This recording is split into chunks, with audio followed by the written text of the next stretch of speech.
जिल्हाधिकारी कार्यालयावर धडकला स्वाभिमानी शेतकरी संघटना व शेतकऱ्यांचा विराट रुग्ण मोर्चा। 1 तास रास्ता रोको आंदोलन।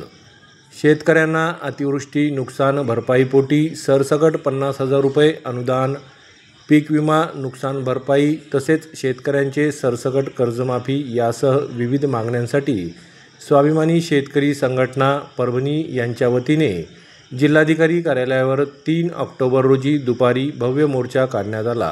मोर्चा दरम्यान जिल्हाधिकारी कार्यालयाकडून कोणतेही निवेदन स्वीकारण्यासाठी न आल्यामुळे स्वाभिमानी शेतकरी संघटनेचे कार्यकर्ते व शेतकऱ्यांनी जिल्हाधिकारी कार्यालयासमोर रास्ता रोको आंदोलन केले।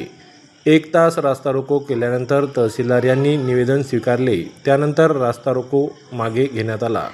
यावेळी हेमचंद्र शिंदे, किशोर ढगे, रामप्रसाद गमे, गजानन तुरे, विश्वंभर गोरवे, कलीमभाई मुंजालोडे, प्रसाद गरुड, नागेश दुधाटे, हनुमान आमले, विठ्ठल चोखट, किशन शिंदे, पंडित अण्णा भोसले, माऊली शिंदे, नामदेव काळे, विकास भोपाळे, पीटी निर्वळ, राम गोळेगावकर, दत्ता चांगभले यांच्यासह शेतकऱ्यांची यावेळी मोठ्या संख्येने उपस्थिती होती।